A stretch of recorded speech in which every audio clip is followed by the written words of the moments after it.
You're watching Drakewing Gaming. Enjoy the video. Hey guys and gals, Never here from Drakewing Gaming. It's something on Twitter, the Gaming Dragon. Today I'm coming back at you with the Let's Play episode of Sylving. So yeah, let's go ahead and jump right back into it, shall we? Alarm chain, you were up, and let's go! Everyone's turning up for the hunt, and we've already received more than previous years, and more are still to come. At this rate, it's going to be standing room only in a few days. We'll need to get our dinners ready, or dinners early, before the rush. Speaking of food, I wish we had ours already. I'm starving. He said it'd be a ride out, but given how packed it is, it must be taking more time than it normally should. I don't blame the delay. A lot of this crowd is carrying weapons like Agnar. Given how noble he is, I assume the mercenary profession is more upstanding than the movies would have me believe. Their weapons seem like they're more meant for self-defense than killing. Thanks to that, and the way they dress, I actually feel rather safe around them. Gertrude passes by again, unloading a tray of plates onto a nearby table. Gertrude, come over here already! Alright, I'm coming. Calm your tail. Phew!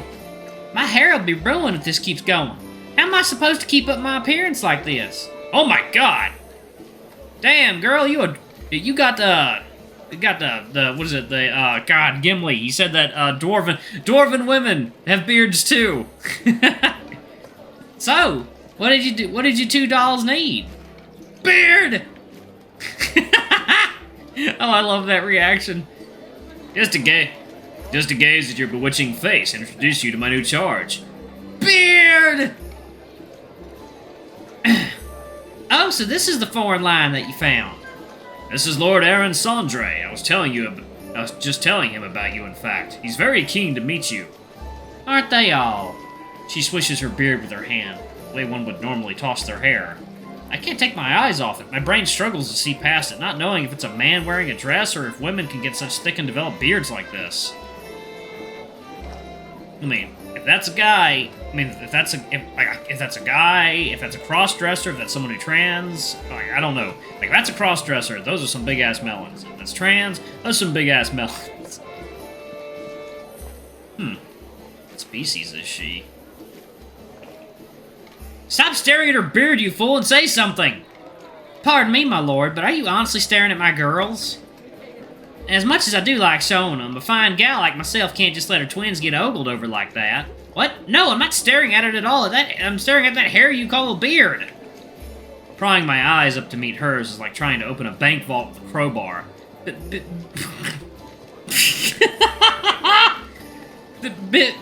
Beautiful. No, I'm sorry. It's just that you're a beautiful man. I mean, ma'am. No. Pull up. I was just so surprised. I heard the stories, but I didn't think that. My eyes dart back to her beard, and by Herculean might, I pull them back up again. That you would be even more beautiful in person. She continues to stare me down expectantly. Come on, think. What would the beauty of Dolset like to hear? A compliment about her appearance. Say something. Anything at all. Your hair looks great. It's so big and alive. I think whatever gods exist in this world that I said hair, not beard. She continues to stare. Still not enough? She's gonna smush me into a clatterfrank pulp. Come on, say something else. Your dress is really nice. It looks beautiful on you, and your mane. I wish I could grow mine out like that, but it's such a high maintenance with a beard. No, I was doing so good. Why did I have to say beard? I give up. My brain's fried to a crisp. I don't know what to say anymore. I accept my fate, ready to get thrown out the door by the bearded woman in a short second. I think she... Hey man, I think she knows she has a beard. I accept my fate, ready to get... Okay. To my relief, her expression softens, or at least I hope so. It's hard to tell with most of her face obscured. Well, I'm glad someone finally noticed. I've been trying out a new oil I bought recently. It's wonderful, giving my locks the likeness of a cloud. Most men don't appreciate just how much work goes into my appearance.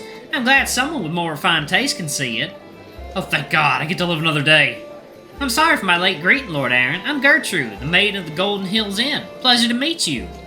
Agnar, honey, you should warn a girl before meeting such a sweet talker of a noble. You know how important first impressions are. You were so quiet at first, I thought he was here only to gawk at me. You always leave them speechless, Gertrude. Some of them could stand to be a little more speechless, honestly. Most of these brutes say such vulgar things at times.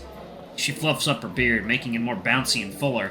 She flutters her eye, or was that a wink? I can't tell when the other eye is covered up with her long bangs.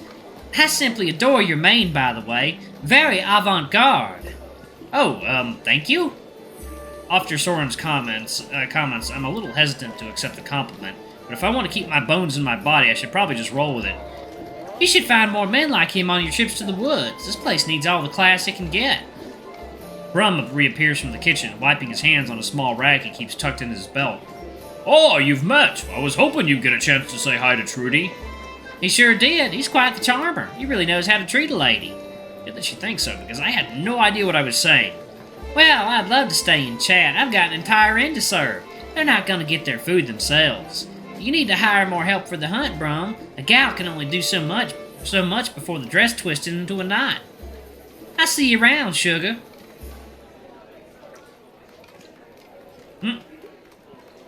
And stop calling me Trudy.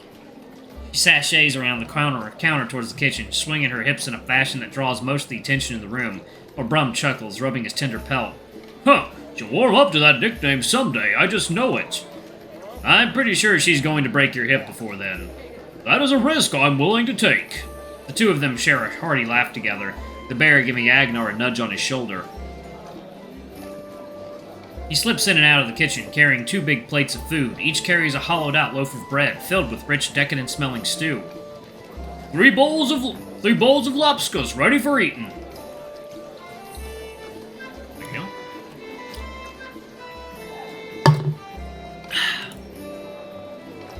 He looks into the hearty helping I've been given. I look into the hearty helping I've been given and swallow nervously. He always serves such big portions, but considering Brum's big belly, it might seem like a small serving by comparison. No, you'll better not leave a crumb after you've eaten your bread bowls. I have to get back to work in the kitchen. Enjoy! He provides us each with a large wooden spoon.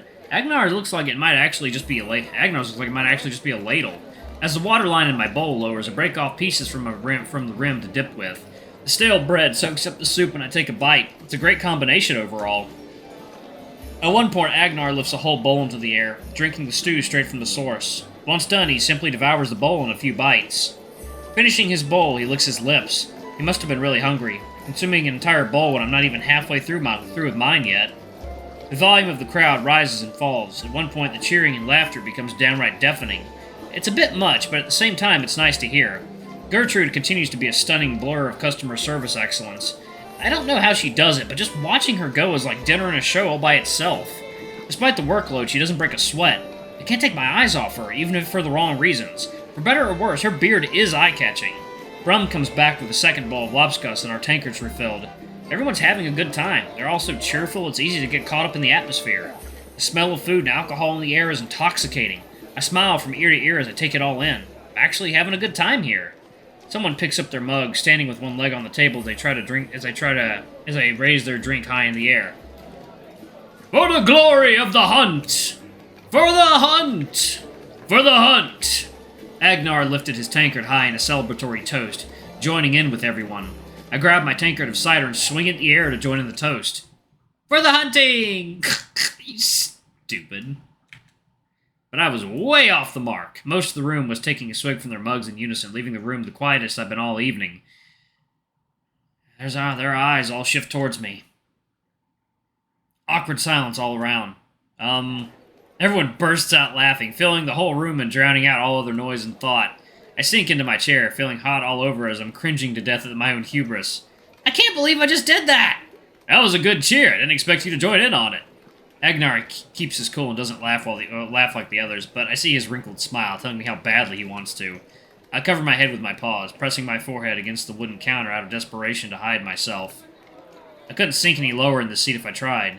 I just want to coil up and invert to nothing. Brum comes out with a wash rag and wipes down the counter of all the beer and cider spilled during the toast. Glad to see you in high spirits for the main event, Lord Aaron, and the town seems to be warming up to you already. Oh, really now? Are you kidding me? I missed the timing completely, and they all laughed. Bah, don't mind them. We're all having a good time, is all. And like our wolf here said, 'twas a good cheer. The big bear returns to the kitchen, and all goes on as if nothing had happened at all. Agnar pats my shoulder with his big cheeky grin on his face. I'm glad you're feeling the spirit. You fit right in with us already. He raises his tankard again, but this time to me. Welcome to Dolset, Aaron. Despite my cheeks still being red, I lift my own tankard, and we clunk them together in a toast.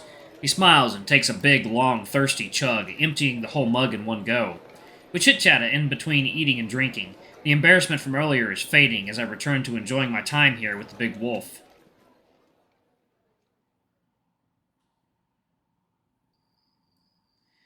You thought she was a man? She has a beard! What was I supposed to think? Ha!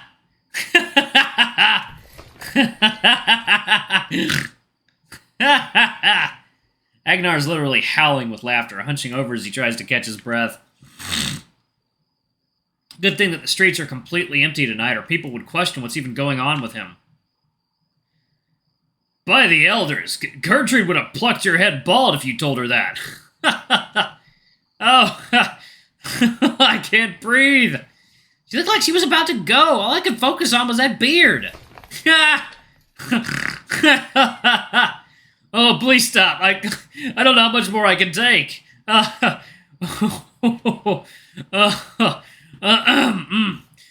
couldn't you just smell it about her? Gertrude's obviously a woman. Smell her?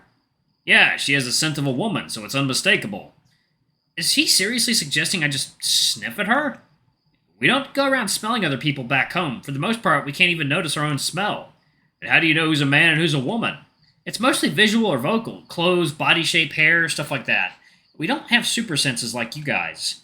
Now, you're going to tell me I have to learn on how to do that too, aren't you? It would be for the best. Wouldn't want you getting the wrong idea and call someone a man by accident. Lucky for you, smell is rather instinctual and strongly tied to memory. I'm sure you'll breeze through it. The light crystals are now aglow with a bright yellow light. I don't know if it's due to their size or some other quality, but they're much brighter than the one Mikkel showed me.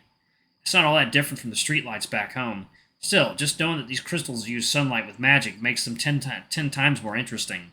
When we arrive at the house, Agnar stretches his arms behind his head before letting out a massive yawn. Then he begins fishing for the key in his pocket. I follow his lead and stretch my arms behind myself while stifling a yawn. Man, I'm beat. Can't wait to get back. Can't wait to get to bed tonight. The day turned out to be far longer than I thought.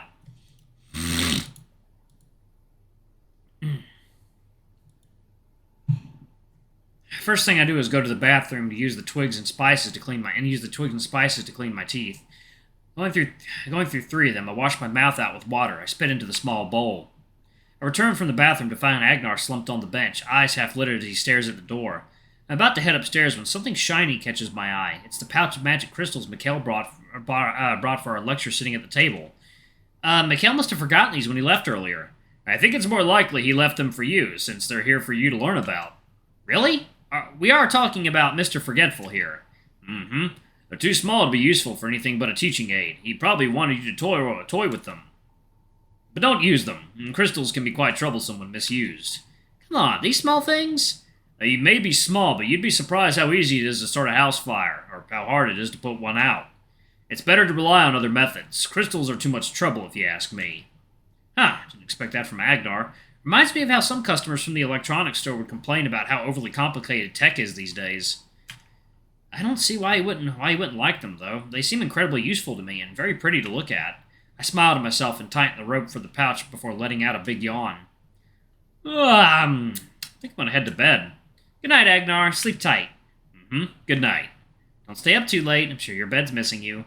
I don't need a bed. I'll just fall asleep here.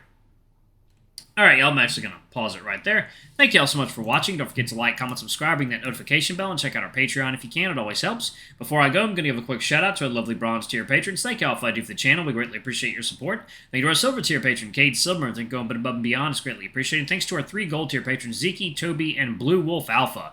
Y'all are awesome. We love you. Thank you for subbing to Ultimate Tier. Anyway, if y'all want to get your names in the credits, get access to all of our on-sale for more contents as little as $5. Alrighty, I love you all, and I'll see y'all in the next video. Bye-bye!